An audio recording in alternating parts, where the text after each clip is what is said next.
හරි අපි මේ ප්‍රශ්නට උත්තරේ මේ විදිහට බලමු. දැන් මම එහෙම නැත්නම් ඔයා මම මෙතන මගේ මාව උදාහරණයට අරන් කියන්න. දැන් මට පේනවා, මට ඇහෙනවා, මට නාසයට ගඳ සුවඳ දැනෙනවා, මට රස දැනෙනවා, මට ස්පර්ශය දැනෙනවා.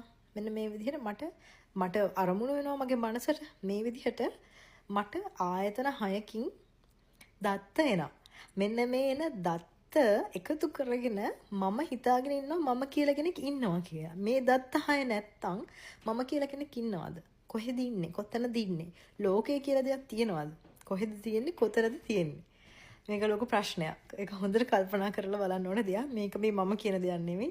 බුදුරජාණන් වහන්සේ දේශනා කරපු දෙයක්. මේ ප්‍රශ්න වලට ගොඩක් වෙලාවට මට උත්තර දෙන්න පුළුවන් වෙන්නේ ධර්මයෙන් මං අහලා ඉගෙනගෙන තියෙන සහ අවබෝධ කරගත්ත ධර්මයෙන් විතරයි. මේකට කවුරු හරි කෙනෙක් කමෙන්ට් එකක් දාලා සයන්ටිෆික් උත්තරයක් කිව්වොත් මට කොහොමවත් මේකට සයන්ටිෆික් උත්තරයක් දෙන්න බෑ. ඉතින් දැන් මං කියන්න හදන්නේ මේ මම කියන කෙනා හඳුනා ගැනීම ඇතුළෙම තියෙන මුලාවක් නම් මම හොයාගෙන යන ওই සතුටේ ආස්වාදයේ තියෙන මුලාවක් නෙමෙයිද? එහෙම ආස්වාදයක් ඇත්තටම තියනවාද? දැන් මේ රූප පේනවා අපිට, ශබ්ද ඇහෙනවා. දැන් මේ විදිහට අපි මේ ලෝකය තුල ජීවත් වෙනවානේ. එතකොට ලෝකය කියලා මම මෙතන අදහස් කරන්නේ මේ ආයතන 6න් හදාගත්ත ලෝකය. හරිද? එහෙම නැතුව ඔයා දකින්නම එර්ත් එක කියන එක නෙමෙයි. එතකොට මේ ලෝකය ඇතුලේ ජීවත් වෙනකොට ඇසට රූපයක් පෙනෙනවා. ඒ පෙනෙන රූපේ තියනවද මොන හරි ආස්වාදයක්? කියන්නේ දුක හෝ සැප කියලා දෙයක් තියනවද? එහෙම එකක් නැහැ. ඒක අපි හිතෙන් හදාගෙන තමයි අපි මේ රූපේ හොයන්නේ මොකක් හරි සැපක්.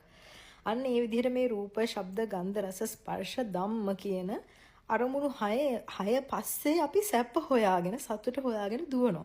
අපි උදේ නැගිටින වෙලාවෙ ඉඳන් රැය වෙනකම්ම කරන්නේ ඕක තමයි. අපි ඉපදිච්ච දවසේ ඉඳන් මැරෙනකම්ම කරන්නේත් ඕක තමයි.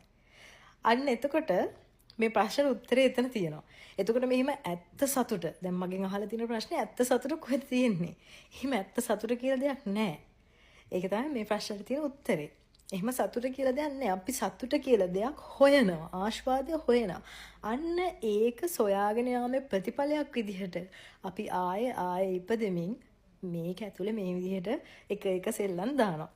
ඉතින් මම අවබෝධ කරගෙන තියෙන්නේ ඔන්න ඕක තමයි. එතකොට සතුට නමුත් මෙහෙම දෙයක් තියෙනවා. දැන් අපි අහලා තියෙනවානේ සතුටින් ජීවත් වෙන්න ඕනේ. නෙගටිව් විදිහට හිතන්න එපා, පොසිටිව් විදිහට හිතන්න ඕනේ. ඒක ඇත්ත. එතකොට මෙතනදී මේ සතුට කියන වචනය අල්ලගෙන වැරදියට තේරුම් ගන්න එපා. අපි